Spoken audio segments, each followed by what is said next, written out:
Hey everyone, welcome back to our journey through the Bible. Today, we're diving into one of the most incredible construction projects in history, Solomon's Temple. Let's get into 1 Kings chapters 5 and 6. So, King David had wanted to build a house for the Lord, but God told him that his son Solomon would be the one to do it. Now that Solomon is king and there's peace in the land, it's time to get started. The first thing Solomon does is reach out to an old friend of his father's, Hiram, the king of Tyre. He sends a message saying, "Hey, my dad David couldn't build the temple because of all the wars, but now God has given me rest. I'm going to build a house for the name of the Lord my God, and I need your help." What does he need? The best of the best materials. Specifically, he needs cedar logs from Lebanon. Hiram's people were experts at logging. When Hiram hears Solomon's request, he is absolutely thrilled. He praises God, saying, "Praise be to the Lord today, for he has given David a wise son to rule over this great nation." It's so cool to see this international respect and cooperation centered around honoring God. So they make a deal. Hiram will supply all the cedar and juniper logs Solomon needs, and in return, Solomon will provide food for Hiram's household, thousands of cores of wheat and thousands of gallons of pure olive oil, year after year. It's a massive trade agreement. The Bible tells us the Lord gave Solomon wisdom, and there was peace between Hiram and Solomon. But building a temple this grand requires more than just materials. It needs a massive workforce. Solomon conscripts 30,000 men from all over Israel. He organizes them into rotating shifts. 10,000 men would go to Lebanon for 1 month and then be home for 2 months. This system was brilliant because it kept the work going without completely burning out the workers or taking them away from their families permanently.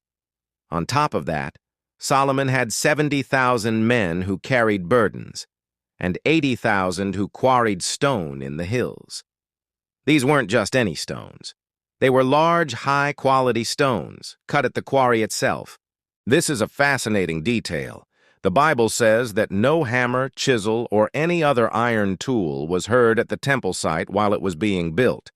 Can you imagine the precision and planning that required? Every single stone was perfectly shaped miles away, then transported and fitted into place silently. It speaks to the sacredness of the site, a place of peace, built in peace. Now we move to chapter 6, where the actual construction begins. It's the 480th year after the Israelites came out of Egypt, in the 4th year of Solomon's reign, that he lays the foundation. The scale is impressive.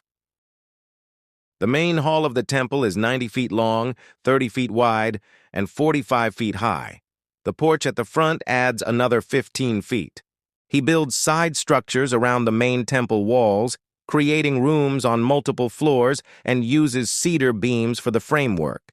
Then, something powerful happens. The word of the Lord comes to Solomon right in the middle of this massive project. God says, "As for this temple you are building, if you follow my decrees, observe my laws, and keep all my commands and obey them, I will fulfill through you the promise I gave to David your father, and I will live among the Israelites and will not abandon my people Israel." This is a crucial reminder. The building itself, as magnificent as it is not the point. The point is the heart of the people. Obedience and faithfulness are what make the temple a true dwelling place for God's presence. Solomon doesn't cut any corners. The interior of the temple is completely paneled with cedar, from floor to ceiling. You couldn't even see the stone. And it's not just plain wood. He carves gourds and open flowers into the cedar. The inner sanctuary, the most holy place, is a perfect cube, 30 feet by 30 feet by 30 feet. And he overlays the entire interior of the temple with pure gold.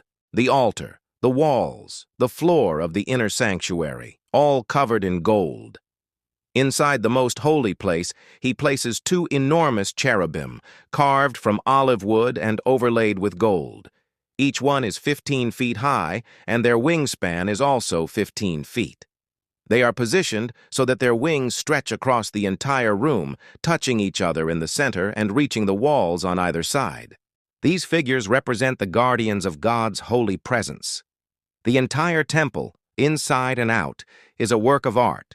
The doors are made of olive wood and juniper, carved with cherubim, palm trees, and open flowers, and all of it, the carvings, the doors, everything is overlaid with gold. It took 7 years to complete this masterpiece. 7 years of dedicated labor, incredible resources, and divine guidance, all to create a place for the glory of God to dwell among His people. It's a stunning picture of what can be accomplished when people come together for a purpose greater than themselves. Thanks for watching today. I hope this story inspires you as much as it inspires me. Don't forget to like, subscribe, and hit that notification bell so you don't miss our next video. See you then.